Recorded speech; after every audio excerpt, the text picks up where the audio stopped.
ফিরে এলাম বিরতির পর। এবার সিম কার্ড নয়া আতঙ্কের কারণ এই সিম কার্ডকে ব্যবহার করা হচ্ছে এবং তা ব্যবহার করে ব্যাংক অ্যাকাউন্ট থেকে ফাঁকা করা হচ্ছে টাকা, গায়েব হচ্ছে লক্ষ লক্ষ টাকা। জামতারা গ্যাং সিম কার্ডকে এক প্রকার হাতিয়ার করেছে। ফোনের সিম পেলে 1 মিনিটে গায়েব হয়ে যাবে আপনার লক্ষ লক্ষ টাকা। এবং শুধু এই প্রসঙ্গই নয়, বিহার, ঝাড়খণ্ড, পশ্চিমবঙ্গে তাদের একটা বড়সড় ঘাঁটি রয়েছে এমনটাই তথ্য বলছে, এবং যা রীতিমতো উদ্বেগের। অর্থাৎ বিহার, ঝাড়খণ্ড এবং পশ্চিমবঙ্গে ঘাঁটি রয়েছে জামতারা গ্যাংয়ের। আমরা জানি যে জামতারা গ্যাং যারা বিভিন্ন রকম ভাবে প্রতারণার সঙ্গে জড়িত, যারা টেকনিক্যালি প্রতারণা করেন মানুষের সঙ্গে, এবং সেই জায়গাতে দাঁড়িয়ে এবার সিম কার্ডকেই তারা ব্যবহার করছে বলে অভিযোগ উঠে আসছে বিভিন্ন মহল থেকে। তবে এই সংক্রান্ত কি তথ্য রয়েছে জানবো এবং জানাবো আপনাদের। সরাসরি চলে যাব নিউজ রুমে। আমাদের প্রতিনিধি অঙ্কিতা বর্ধন রয়েছে। অঙ্কিতা, সিম কার্ড মানুষের মধ্যে এখন ভয়ের কারণ হচ্ছে, এই সিম কার্ডকে কিভাবে ব্যবহার করছে জামতারা গ্যাং, কি জানতে পারছো? একদমই, দেখো এই মুহূর্তে কিন্তু নয়া একটি কৌশল নিয়ে বা নয়া একটি পদ্ধতি নিয়ে নতুন একটি শাখা তৈরি করেছে জামতারা গ্যাং। দেখো, এর আগে আমরা দেখেছিলাম যে ওটিপি বা এসএমএস এর মাধ্যমে কোটি কোটি টাকা বা লাখ লাখ টাকা হাতিয়ে নিত এই সমস্ত গ্যাংগুলি। কিন্তু এরপর বিভিন্ন জায়গায় খবর, আমরাও সেই খবর পরিবেশন করেছিলাম, বিভিন্ন জায়গায় অ্যাওয়ারনেস ছড়িয়ে পড়েছিল। তাই এই সমস্ত কাজে এই মুহূর্তে মানুষ কিছুটা সচেতন হয়েছে। হুট করে কাউকে ওটিপি দিয়ে দেওয়া বা হুট করে মেসেজ বলে দেওয়া, সেক্ষেত্রে এখন আমরা বলতে পারি কিছু মানুষ কিন্তু সচেতন হয়েছে। তাই কি হচ্ছে, ধীরে ধীরে প্রতারকরা ফিকে হয়ে পড়ছে। তাই তারা এবার নয়া কৌশল অবলম্বন করছে। কৌশলটা কি? কৌশলটা হচ্ছে সিম কার্ড হাতে নেওয়া।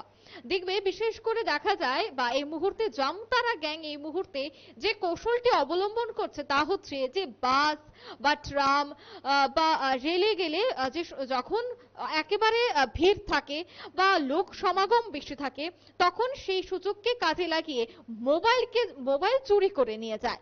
কিন্তু সেখানে কিন্তু সেই চোর চক্রের বা সেই প্রতারকদের উদ্দেশ্য দামি ফোন বা কম দামি ফোন একদমই নয়। তাদের মূল উদ্দেশ্য হচ্ছে ফোনে থাকা সেই সিম কার্ড। সেটাই হচ্ছে তাদের মূল অস্ত্র। এই অস্ত্রের সাহায্যেই তারা এই মুহূর্তে এই কাজ বা বিভিন্ন ক্ষেত্রে তারা তাদের প্রতারণার জাল বুনছে।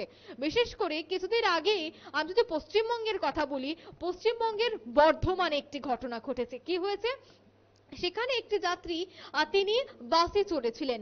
তারপর ভিড়ে অতিরিক্ত ভিড় ছিল বাসে। কিছুক্ষণ পর তিনি দেখতে পান যে উনার মোবাইল নেই। তারপর তিনি মামলা দায়ের করেছেন যে উনার মোবাইল ফোনটি হারানো গেছে।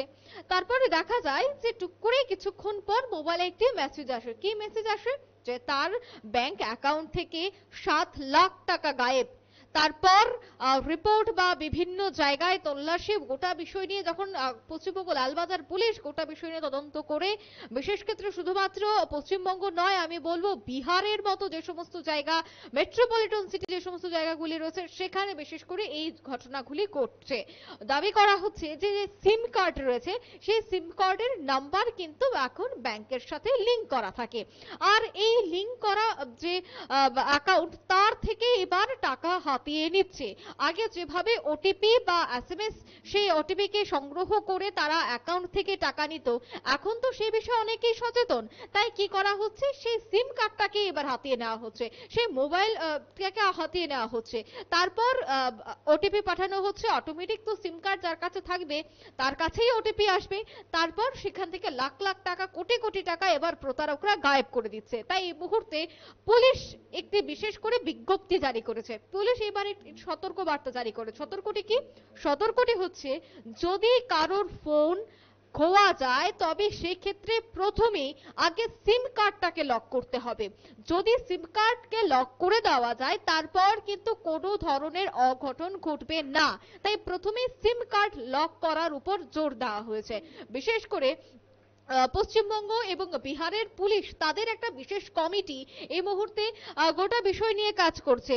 আর তাদের বৈঠক হয় এবং সেই বৈঠকের পর যারা সাইবার ক্রাইম গোটা বিষয় নিয়ে যারা এই মুহূর্তে জড়িত রয়েছে তাদের সাথে কথাবার্তা হয়।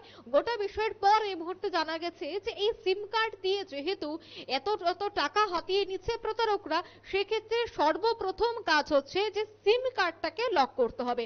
যখনই কেউ বুঝতে পারবে যে তার ফোন খোয়া গেছে সঙ্গে সঙ্গেই প্রথম সিম কার্ড লক করতে হবে, তারপর বাকি কাজ। নয়তো আগামী দিনে আরো মানুষের সিম খোয়াতে পারে, আরো মানুষ তার টাকা হারাতে পারে। তার জন্যই কিন্তু পুলিশ এই মুহূর্তে এই বার্তা তুলে ধরেছে সাধারণ মানুষের কাছে। দেখো, জামতারা গ্যাং, আমরা এর আগেও এই গ্যাংয়ের বিভিন্ন খবর আমাদের দর্শকদের সামনে তুলে ধরেছিলাম। বিহারে সব থেকে বেশি সক্রিয় এই জামতারা গ্যাং। শুধুমাত্র জামতারা গ্যাং এর কথা আমি বলবো না, তার সাথে আরো একাধিক ছোট্ট ছোট্ট গ্যাং রয়েছে। তারা এবার তাদের যে শাখা বা অঙ্গগুলি রয়েছে, তারা এবার বিভিন্ন জায়গায় কাজ করছে। আমরা কিছুদিন আগেও আমাদের রাজ্যের কথা যদি বলি, রাজ্যেও দেখা গেছে যে যারা সিম কার্ড দিয়ে থাকেন তাদেরকে গ্রেফতার করা হয়েছিল। দেখা গেছে যে এই সিম কার্ডের মাধ্যমে বিভিন্ন জায়গায় অপরাধমূলক ঘটনাগুলি ঘটছে। তাই একজন ব্যক্তি যেন বেশি সিম কার্ড না নিতে পারে, বিশেষ করে যারা সিম কার্ড কোম্পানির সাথে যুক্ত থাকে তাদেরকে একবার সতর্ক করা হয়েছিল ত্রিপুরা পুলিশের পক্ষ থেকে। অর্থাৎ বিভিন্ন বিষয় কিন্তু খতিয়ে দেখা হচ্ছে। যেহেতু প্রযুক্তির যুগে আমরা দাঁড়িয়ে রয়েছি, সেক্ষেত্রে বিহার, পশ্চিমবঙ্গ, ঝাড়খণ্ডের পর আমাদের রাজ্যের যে নাম আসবে না সেটা কিন্তু আর বলার অপেক্ষা রাখছে না, আগামী দিনেও আসতে পারে। তাই এরই আগে কিভাবে একেবারে যে পরিকাঠামোগুলি রয়েছে সেই পরিকাঠামোগুলিকে সঠিকভাবে করা যায় বা পরিকাঠামোর উন্নয়ন করা যায়, তার জন্য কিন্তু ইতিমধ্যেই পুলিশ থেকে শুরু করে যে সমস্ত গোয়েন্দা সংস্থাগুলি রয়েছে তারা কিন্তু গোটা বিষয় নিয়ে বৈঠক করছে, কিভাবে গোটা বিষয়টাকে ট্যাকেল করা যায় সেই বিষয় নিয়ে চিন্তা ভাবনা করছে। সুপ্রীতি। একদমই। ধন্যবাদ অঙ্কিতা। কথা বলছিলাম আমাদের প্রতিনিধি অঙ্কিতা বর্ধনের সঙ্গে। অর্থাৎ সিম কার্ড এখন বর্তমানে একটা আতঙ্কের এবং ভয়ের কারণ। তার কারণ এই সিম কার্ডের মাধ্যমে মানুষের লক্ষ লক্ষ টাকা গায়েব হয়ে যেতে পারে, এমনটাই আশঙ্কা করা হচ্ছে। তবে সেই প্রসঙ্গে গুরুত্ব সহকারে দেখা হচ্ছে প্রশাসনের পক্ষ থেকেও। ছোট্ট একটা বিরতি নিচ্ছি, ফিরে আসছি। বিরতির পর সঙ্গে থাকুন।